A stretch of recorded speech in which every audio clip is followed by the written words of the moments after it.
ole tala le no maua e ai na isui o HRPP ua fao o ma o la tu fina lo fia ole o to e fia sui kolosi foloa e pe o sui la tu pati ua ma ua foi la tala ua mai a manisi ua fia so ta ia tu fo ile fionga le parmia se ia sui a mai so fina ngalo e kau ki kadia e mangai ale me o fai ai e ingero kusa ora kilo le mereng fai mokwa ia kusa menga le manga o fai o le mele na ai man dola langa o motu ia sa tu to tas yo ala do le wo fio ese mara HRPP ona e lau te le ma fai ona suia ta o fa mtalanga na e le ma fai wa uma fonotanga ma fai loa ya tu le pa ma ave ye tu walalo e le ma fai lava ta se tala jo ina usa pe mele kupu la pisa mo le foi tupu i petesa or constitutions o tu le pa o mangala e so ko ngai ia se menga se ave se fo ko nga foi le o me kan foi o ko foi se ko me hore se harmony agreement i potito settlement kusa HRPP ai fast a wa se upo foi me mo ko po ai le se ko foi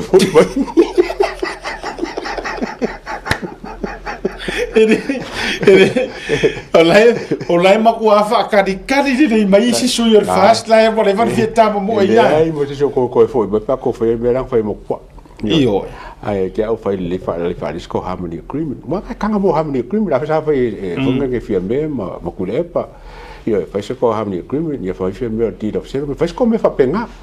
ku so le ko ke chapipi a so se me fai fast ele ka dia inga kule e panga e tuli ku fa ka dim ku ole mele o te fai atuai no ole mele o te fai atuai e paualo le options o to me fai no fai o to mai to te fio le fast is there another option e me fai no to o to fina wina la to lava palota e to te tuto te si pe to te o si paki e me pi o sap fate tenga or sap o le sap pe fa si paki fo le ngai mo mia sei ku ngai e matua mo mia sei tu ngai po nga me kong fa tau te leto mo mia ni fai nga parota fo ni fai nga malo fo e one man party fo le pe o me nga le nga eventually ngo o ye le HRPP e mo mia lava singa ka ko ku ngai ia e mga mia ale ai fose me le simo ia o le vanga fai kule panga me le siko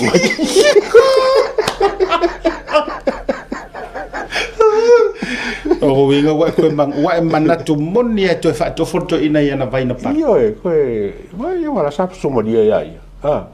ta fe sumo dia fo is e fa pela sumo dia ia o ngai o te mana o a uia e te sila fia o wi lore le ole iatia ma nerve city ma nerve city foi le mai do tu va tu le tu si vai le fionga ya voitia ia por fionga fascina fa mai Asiata ma le ata wa can we trust them in such decision ko ya fe ole trust no e matua e no can mai fo no tatu no ben tatu fatu ele onge la au kala fai sala fai ele onge la au va maku sa vai pe ole tala ya por le item mari to ele a ua ko le ngo fo to mila or safe options la va ngo fo pe inga HRPP ngo fo inga fa uma pel to pa inga uma ai ni to lo to le mani wa ale le loko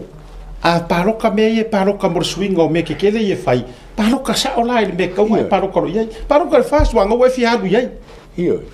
ai o te fiaru le fast on olo fi te fono Polokeki ai e kele fa ku ai e kele lango inga ke le isi me o ye ka word fast ola ko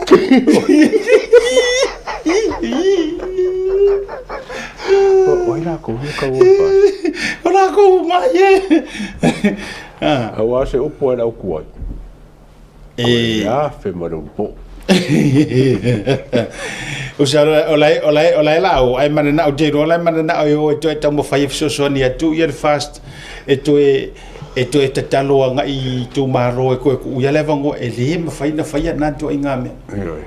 a wolo to e tatala leva no ase io ko ba ai a te ya e vai pe la me bo ye bo le tami io o lo wa te tu ngari a te wa o le fast lava ia are meant to be for the new and fresh ideas, new candidates. Sisila. Ele ia nga ia olo. Ele ia nga ia le kiu. Ele ia nga ia valas. Le au kuai. Ai onga ua ka inga kuai uma meresi au fou le nga ia. Le ala ua mafua ina tafe fea uma. So now what we're realizing e kaung ka ko kalia inga ole tulanga ia le tula mai ole fast e tau foi ona fou tangata fou la tu ma fou fou ina fou ideas tulanga fa pena lo winga ole tulanga tonu ale na tau to ye vai fa fa sua fou le fong pau fou ma nga ya o sui foi fast nem quale leia sui le fast quale leia ole me toale io silia kulo kaimo ke isi vanga ya o vai e tunga ile lo lofio le tunu u nai I tu malo ia na tu fanel se laudi masfu so le akaula mo mai lu mali au le HRPP ma au sapia ke le upu pico mo le HRPP so pa fe kai o ke fifio wa ku la o pico ko fa sa pico mo le HRPP ia mar sap mar ba ngal sap o fifio wa ku cha o kala lo makua ma ku kalo fai ka ingo kalo fai ka ingo ya apo waru ya ku le pa karanga se lo musfu wala kala pe fo mangai Ioi. Ole sila mio ma va ai bela dunu fa vitai stasio tinale na mai lunga lo na fina ngalo vitai wa mai lunga tele ma fia se fulu tu sanga so le afa ko aulo se lua fi mo kupul ko kele o ia la na fanau ma fanau wala na fanau na matua fa vitai ya le lo matua ai makua lo ko ai foi makua le matua lo matua ya o ko nga matua foi na le HRPP ta foi ai matua ta tino le solo stina never ever se temi mo na tupu ai se me fa pia ai se sila la le eto ya me se me ko cash sole ave le so es ko ngai sole ku fa cash e si ku malo li mo la ko ma lau mo la ko cash ai kalanga a ko le babel ngai yo li si va ngai nga kala le sko o lai watu le va o manu o watu te popoli ta si le va ngai te tau no to si le sila ma o ko ke ngau le va ve o ko ke minge wa li rope ke o fa se ko mari o va yeso ko ngala o ko pe tau le ma kalanga la fa pe nga o te na walanga I te wa Russia kule mea e va ve fa ngai ai mari wa rope fa poi ponga pole ia wa fa pe ponga me plan ma mau a mari wi te fa ye tu I te wa no nga va ko le fa ya lo wivi ma e ka fi sa lo ai o ma nga ai ku po lo ma mari ma me fa pe so au te rush au ke ngau kai ma e so nga pau le fa fitai I le tu le o sila mio mai mo le langio sa mo so stuff la o vai aku ya fas ko ka sorry mo ngai ke ki foi la ki le kupulanga fia o aku mo ko se la ai foka mo le se lu so ngai kam oi e wala ngo tai limas fu foi ele na tu fai le si paroka lenga mo ko le skala di masuka la fu ngali ia la mo menga mo fu par e finga IT sa o se tai me mua le o tu poi le nei fa maduianga violai ia o I foi lai to ma fo tanga tale le me alo fa le tu o fa na mo lu o se fa manguia ole kwam ko kion bele wo isa mo so no o ma por causa nge bo le ko mo ga sa mo ku pe ba ku fa ia ma ko di fo mo cash mo ponga nga ku la ko bank la kai milionga bar se la wa fe ali kumaro ele o ko mo ga mi me hore le ba ku fa kari pe sa pe le la wo mo nga ko ngore bank ia nga ku pe so de cash ni ku po peng me mo sa mo ia Samoa o le na ua tātou le va'ao manu o le fautuanga aua ne I whaalu le ao ngaina ma whaalu le ngaina na se leni tualalo a male o ele tama ia a faifu I whakausi ngau kasi e celebrate tai io e wai e te tauna whaia nā mea whai o ngai kia rui whai ai ia au fwoi nei e so na whaatau ngaina maru le ao ngā walanga o ira o le ka ua I o le back to school la mea lofa le lei ataua o I tonu ai whaata iai pe mata I tū iai le au I luma o le kufanga o ngi whai mangianga whapengi pe wha pe whea o ngā kako wha o ngaina pe wha pe I mara tua o le vesi solo arko o kele wha mai o le milionga le sa kaunga kufa mai o mako lima malea le la ua ruatu ta malea la tatou va vaila a faila na o malelei e whaare usua vaia ia ula ia o le makua mai maua o re kai mikuro i le whapeka whaare usua vaia le au ngā e ka mama ala ngai iska ka whapeka se pangar vai ki polo a watu a matai loa le tu stupe facing the savings God sorry ia ai a matana matua e eli Polokeki ai kuru ia I le kupe le lau wale kupe o le matua o se a matanga le lei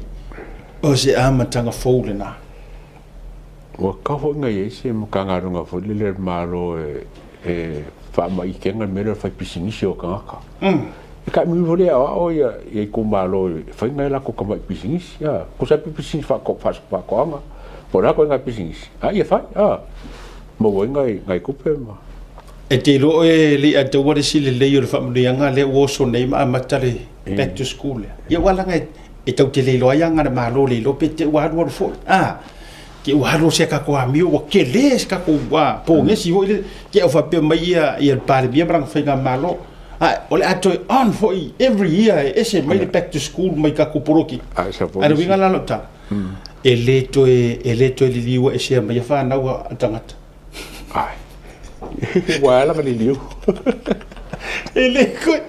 ele ko ia se ko fi manga ai liu ese sanga fanga io fa mo nga so le lo pa me io vai la o fanga il fon fa vai ma ka mi wa ka fon ki lo fon fa vai ai ko malo me io fa ngoscorsipi ka me ki e fi nga we ka me ki da la sia le ko nga maka ia ko kongi le afa io la sia de si va nga ia kongi ko vai fa o pidi sa mo kwali le ia kongi ako ngai vai le ka va ka me ki la ka vai fo ba foi fast course before ia o ngari kumano ola facility I always look tau ilo mafofo eta tele yo atoe il malo longo no fa filo ilo ta fa tele no mo ola facility ale o vai atunga Asiata o matu ainga I matau tu le fanga e ova male fa fela la tu tupe mo wa ile nei fa manu yanga fa fitai le pale mia mala na fainga malo wow ka kia ska ba fa fe wow fa fe ko kele fa nau mai nga tomaiti e o vai la tatu o ar fa fe tore e me nga mo o fa fe le cham ke e o ya fa tai ya la u fa fonga le par bien mo fa ka malo o boli mai fa tai le si ai nga mai le fanga ma tau tu le fanga ma o le la to fa fe tu fa tasi la tu pe na mo back to school fa tai lo fio kan par bien mo fa nga malo sorry ole facili o te fia avatule a tau facili moni lava ile ka o mele o kokongi ele malo pili o kamai pe tongi fo ele ala mai kuper Polokeki fa matale a tau e ono mawaton wai leo langa tau ivi ma de fidi ngar kamai kiki e alu sa o e makua fa ka ua kupele ua o kokongi ro pili pe ele o I ole ama waile tu langa fo ile o fa le ano mar fa tala le wala ngai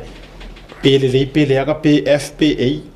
o la ai fu le a o ngai ele to se me le o ia ka o ia le ka ko ia ko pilos como kiki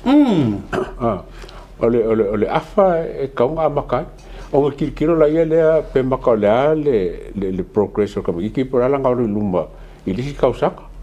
afa pe o lai ki kira o ai ka fonga ia se me foi se vai ngale komiki ala o ngal malo al por ku malo fo e ki kilo i maka ka makingi ia o ke le po amaka ngi ka mi afa ka nga foi le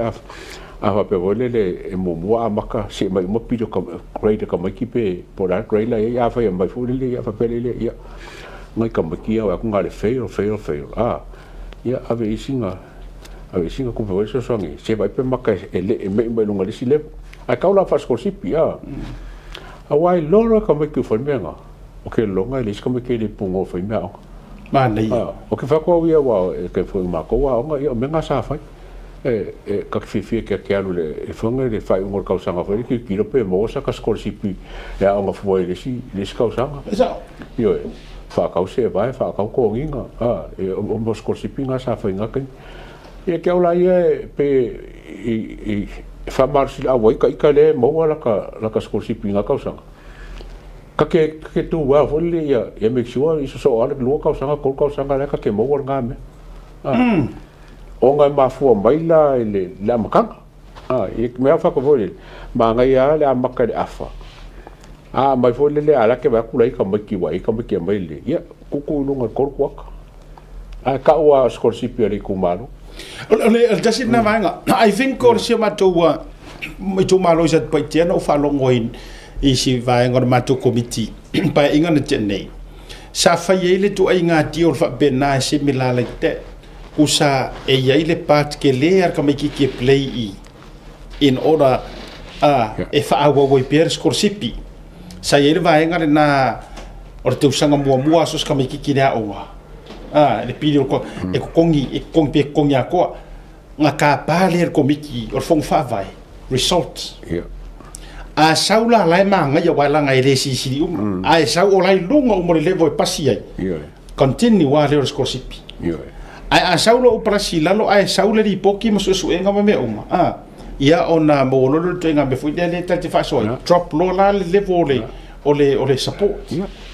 maar so songi wa pe foi ngi usila ngabe fa foi ngi ya ngi usila e kawa nga maintain ka ki le level la grade e ko e taro e lang skorsipi o causa ya paulo ila lo ia ono le wa dali tu la lima ma tu sa fa ya tu mo ta tu fa ta no fa wa ma le pursile o tatu wa ma le valele ia si tatu to ya fela ia bes fo ne nisio o mata o bulu tele ia ele ngata wa ki lo ai longa ko fia fisili se si tax le ti pacha tax le male ile ko iwa mangi ngo ame uma ia ai ya ni som ta upul a fala wo tele ia la fa ngai ia la matu te mi dei again male fionga le pursili ia o le tato wa male valele le fionga ia fa fonu tato tu malonga a foi mai fa fe lo ai ia tu mo va fa fonu